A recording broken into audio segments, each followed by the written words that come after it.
Welcome, I get 3 Necromancer builds for you. The first is from level 1 to Torment 1 or 2, and then from Torment 1 or 2 into the endgame, hit 100 and beyond. And for convenience sake, we put them all into one planner where you can go through the level 1 to Torment, then tier 1 to tier 4, and the other version from tier 1 to tier 4. And this will be the resource to get updated for Necromancer the whole season long, as we don't 100% know how overperforming some of the boss powers still might be. They nerfed Belials I-Beam, for example. Technically, it can still be a whole-ass build. But that will be tested down the line. There's though 3 builds that are absolutely proven to dominate and stronger than ever. The first one is our trusty minion Necromancer for leveling 1 to Torment 1-2. Now keep in mind, as a heads up, there is a change to the Zan rune, which makes it overpower more than ever. It used to be gather 700 offering and then 1 skill will overpower. Now it's different. You'll gain offering and attacks in a window will overpower. This is very good for minions, Army of the Dead, and also the Golem, together with Fell Gluttony, as it then triggers and should lead to quite the amount of overpowers going out. Together with the Nagu rune, which stores offering with the amount of summons you have, and the Vex rune giving you more ranks to all your skills, we're now really good to go. And that gets aided by the boss powers even more. There's a leveling path attached so you don't miss out on it. Important is we're going to be using Sever while leveling, because Sever just scales really nice with every single minion you have, and you just do tons of damage as the caster themselves together with your frost mages. It's too simple to not use. You and your minions will generate barrier for you, while you turn Corpse Explosion into a shadow skill, together then with the Sever being a shadow skill, to have Reaper's Pursuit, which gives you more damage per darkness skill in your skill bar. Cool, that's amazing because it boosts the damage of everyone. We still have the Curse, but we're going to use a helmet to Cursed Aura everyone, move a bit faster, get a bit more lucky hit chance, and then we're using Army of the Dead to blow everything out of the water with Fell Gluttony together. This works super well into Torment 1-2 without any gear. You don't even need the aspects and minions are feeling powerful. That being said, with a Cult Dominion on your boots, Fell Gluttony on your gloves, Hardened Bones on your chest, then the Cursed Aura on your helmet, and if you pick up the Blood Moon Breaches on any point, you'll already be stronger. We wanted our weapon, the Unyielding Commander, that when we cast Army of the Dead, everything is doing tons of damage, and as you're then getting that overpower from the rune, it would be even more damaging. Obviously, most likely you won't have the Zan rune super early, but as soon as you have it, more damage is assured. Then we get the aspect of the Grasping Veins as it applies to your minions as well, and obviously the Ring of Mendeln if you're able to pick it up with the aspect of Reanimation. We're boosting Golem cooldown recovery and Golem damage to really get the most out of Fell Gluttony and hopefully have it do some nasty maniac overpowers. Now for your boss powers, you want Urivar's Lob Bombs. After you cast an ultimate skill, lob 4 bombs that deal damage. Perfect. Together with the Wandering Chest Beam, this now says your main boss power instantly executes enemies with less than 15% life. Cool. Love it. Outlaw Sharpshooter would give you more damage the further enemies are away, and they're always far away from you. You're never standing inside of them. You're minion Necro, there's no reason to do that. And with the Beastmaster's training, my summons deal 5% more damage, increased by 0.25% for each 1% bonus critical strike damage you have from items and Paragon up to a maximum of 17%. Free 17% bonus damage. Couldn't be simpler. A big heads up to minion in general though. We cannot quantify yet how the new changed Zan rune really will perform if you have absolute end stage gear. Minions used to clear up to hit 122 on the last patch. It might actually be possible that Army of the Dead or even Soul Rift minions are completely nuts in the endgame. That being said, it's super easy to get Torment 1-2 with minimal investment, and then you can jump into the 2 other builds to farm all the gear to then be able to return back to minions later. And for this, we have 2 things. We have the Bloody Bone Spear, and we have the good old trusty Blood Wave.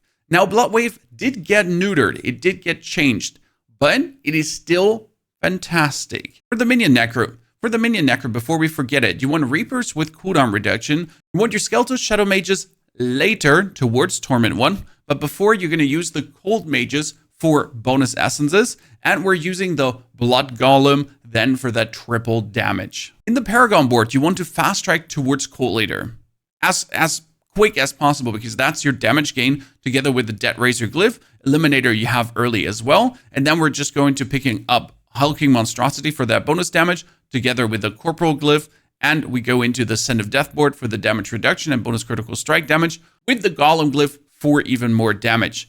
This is meant to be your Paragon points into Torment 1-2, and then you're supposed to be swapping off. But as I said, we're filling this out furthermore during the season. Bloodwave is functionally still the same. You have Casimir's Legacy, which has all the damage butt cheek clapping together with the Tidal aspect for the insane multiplier, and then the Fast Blood aspect to get you the cooldown reduction. This gets boosted by ultimate cooldown reduction on your rings and cooldown reduction on your helmet to really have the cooldown enough.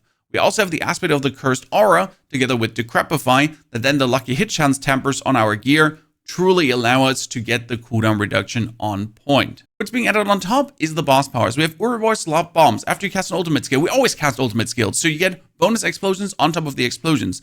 With the Wandering Chest Beam, we again execute things. Then we have Lilith Winds of Hate, which says hitting an enemy with a main boss power creates an inert blister clone with 10% of their maximum life, and they will explode and drain the enemy low. Since we're always using Ouroboros Lob Bombs, since we're always using ultis, we're always getting Lilith Winds of Hate. Really good. And then we get the Harbingers of Hatred Volley, casting a basic attack while at maximum resource, spends it all to make all nearby enemies vulnerable. Activating your main boss power grants 11% increased vulnerable damage for 5 seconds.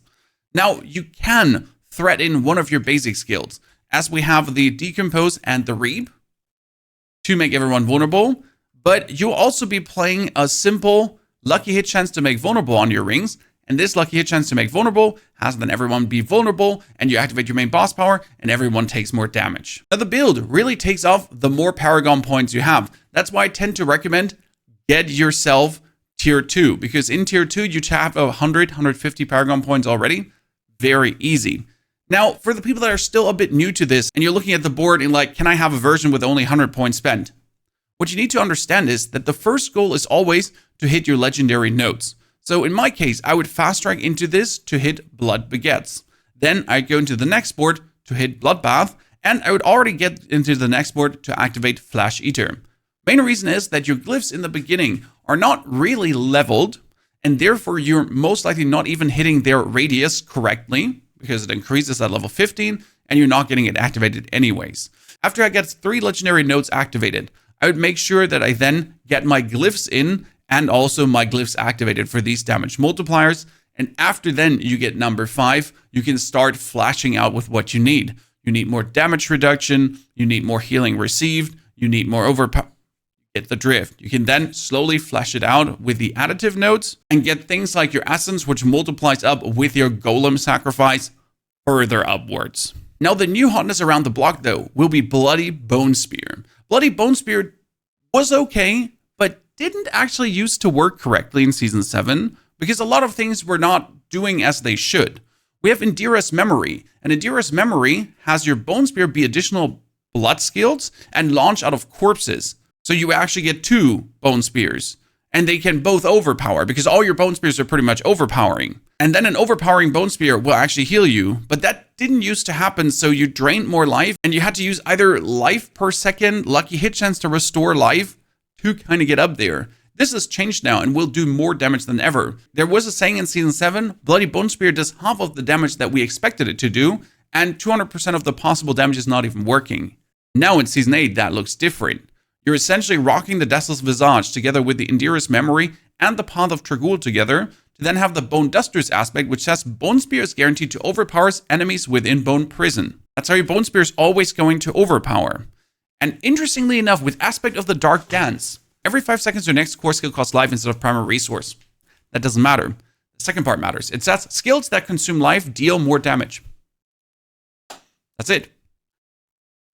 Now your Bone Spear just has another 120% damage multiplier happening. In order to always stay resourced up, you're going to take the lucky hit chance to restore resource.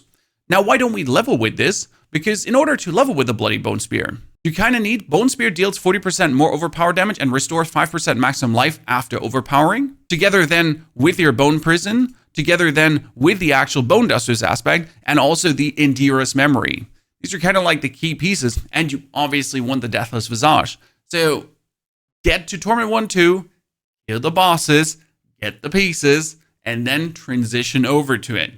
Minions into this absolute madness.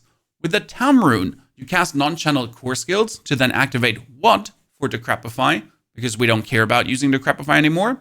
And with Igni, we're storing Offering in ourselves to then unleash Zell for more maximum life for more overpower damage. And since we're spamming our core skill, we can use Grégoire's Lightning Square for after you cast a core skill, lightning tiles outward for 1.2 seconds, dealing a lot of damage. With the Wandering Chest Beam, we execute again. Belial's Eye Beam, activating main boss power, has me go into stealth, and then we do more overpowered damage. And with the Outlaw Sharpshooter, more damage to enemies further away. And as our goal is to bone prison enemies, and then overpower enemies in Bone Prison, that works fire. Ladies and gentlemen, how do you feel? What are you saying? Is this something you're going to try out? Don't worry, we got the live streams happening here on YouTube and Twitch. Same channel. You can just check them out as we're leveling everything up and then fleshing out the builds further and further. Level guiding queued, what to not miss, which powers to level up first, everything. Wish you all a fantastic good time, and tell me in the comments below which build you're picking, and if you're picking one of these. I'm interested. Share it.